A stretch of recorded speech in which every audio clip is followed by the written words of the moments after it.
মমতা ব্যানার্জি চিরকাল দুষ্কৃতী সমাজবিরোধী ক্রিমিনালদের পাশেই থেকেছে, যত অসৎ লোকের সঙ্গেই থেকেছে, না হলে এরা বাড়ল কিভাবে? ওনার চোখের সামনেই কলা গাছ থেকে বট গাছ হয়েছে সব। এত হাজার হাজার কোটি টাকা কামিয়েছে, পার্টির বিভিন্ন ফান্ডে এসেছে, সব টাকা ঘুরে ফিরে কালীঘাটেই যেত। শেখ শাহজাহান প্রসঙ্গে মমতা বন্দ্যোপাধ্যায়ের বিরুদ্ধে বিস্ফোরক মন্তব্য করলেন দিলীপ ঘোষ। শুক্রবার সকালে নিউটাউন ইকো পার্কে প্রাতঃভ্রমণে আসেন বিজেপি সাংসদ দিলীপ ঘোষ। সন্দেশখালীর বেতাজ বাদশা শেখ শাহজাহান প্রসঙ্গে তিনি বলেন, মমতা ব্যানার্জি চিরকাল দুষ্কৃতী সমাজবিরোধী ক্রিমিনালদের পাশেই থেকেছে, যত অসৎ লোকেদের সঙ্গেই থেকেছে, না হলে এরা বাড়ল কিভাবে?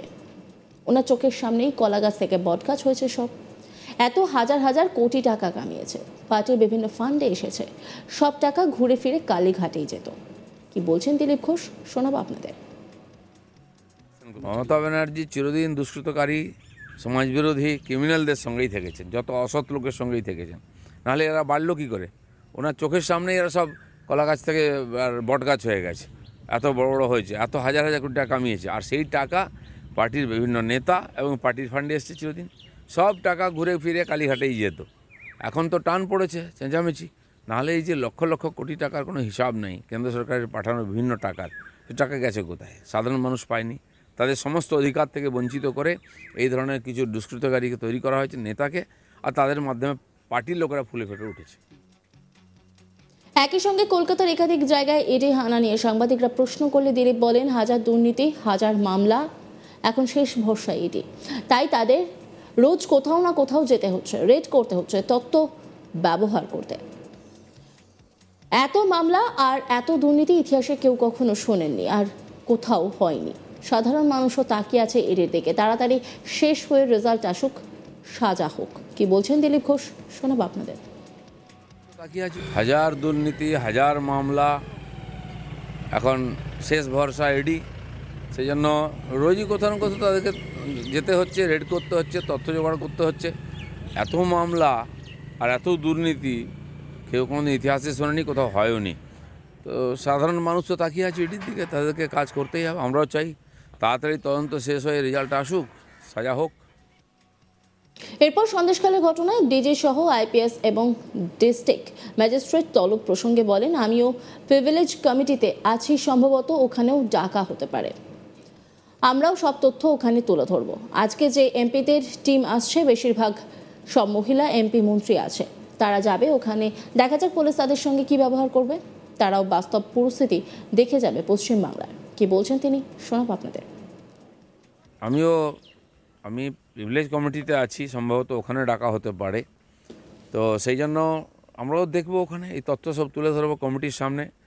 আজকে যে এমপিদের টিম আসছে, বেশিরভাগই সব মহিলা এমপি আসছেন, তারা মন্ত্রীও আছেন কয়েকজন, এবং তাদের সামনে যিনি আসছেন হেড, তিনি হোম স্ট্যান্ডিং কমিটি হোমের চেয়ারম্যান আছেন ব্রিজলালজি, আইপিএস, এক্স ডিজি। তারা যাবেন ওখানে। আমি জানি না পুলিশ কী ব্যবহার করবে তাদের সঙ্গে, তারাও বাস্তব পরিস্থিতি দেখে যাবেন পশ্চিমবাংলার। মমতা ব্যানার্জি চিরকাল দুষ্কৃতী সমাজবিরোধী ক্রিমিনালদের পাশেই থেকেছে, যত অসৎ লোকের সঙ্গেই থেকেছে, না হলে এরা বাড়ল কিভাবে? ওনার চোখের সামনেই কলা গাছ থেকে বট গাছ হয়েছে সব। এত হাজার হাজার কোটি টাকা কামিয়েছে, পার্টির বিভিন্ন ফান্ডে এসেছে, সব টাকা ঘুরে ফিরে কালীঘাটেই যেত। শেখ শাহজাহান প্রসঙ্গে মমতা বন্দ্যোপাধ্যায়ের বিরুদ্ধে বিস্ফোরক মন্তব্য করলেন দিলীপ ঘোষ। শুক্রবার সকালে নিউটাউন ইকো পার্কে প্রাতঃভ্রমণে আসেন বিজেপির সাংসদ দিলীপ ঘোষ। সন্দেশখালীর বেতাজ বাদশা শেখ শাহজাহান প্রসঙ্গে তিনি বলেন, মমতা বন্দ্যোপাধ্যায় চিরকাল দুষ্কৃতী সমাজবিরোধী ক্রিমিনালদের পাশেই থেকেছেন, যত অসৎ লোকের সঙ্গেই থেকেছে, না হলে এরা বাড়ল কিভাবে? ওনার চোখের সামনে কলা গাছ থেকে বট গাছ হয়ে সে সব, এত হাজার হাজার কোটি টাকা কামিয়েছে, পার্টির বিভিন্ন ফান্ডে এসেছে, সব টাকা ঘুরে ফিরে কালীঘাটেই যেত। কি বলছেন তিনি, শোনাবো আপনাদের।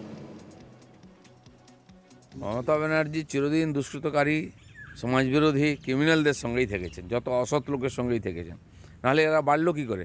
ওনার চোখের সামনেই এরা সব কলা গাছ থেকে বট গাছ হয়ে গেছে, এত বড় বড় হয়েছে, এত হাজার হাজার কোটি টাকা কামিয়েছে। আর সেই টাকা পার্টির বিভিন্ন নেতা এবং পার্টির ফান্ডে এসছে চিরদিন, সব টাকা ঘুরে ফিরে কালীঘাটেই যেত।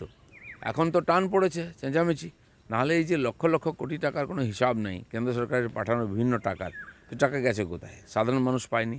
তাদের সমস্ত অধিকার থেকে বঞ্চিত করে এই ধরনের কিছু দুষ্কৃতকারীকে তৈরি করা হয়েছে, নেতাকে, আর তাদের মাধ্যমে পার্টির লোকেরা ফুলে ফেটে উঠেছে। মমতা অন্যান্য খবরের আপডেটের জন্য অবশ্যই নজর রাখুন আজ তাক বাংলার ইউটিউব স্ট্রিমিং এবং ইউটিউব চ্যানেলকে সাবস্ক্রাইব করুন, লাইক করুন, কমেন্ট করুন, শেয়ার করুন। পাশাপাশি হোয়াটসঅ্যাপে নজর রাখুন, কারণ সেখানেও রয়েছে আজ তাক বাংলা।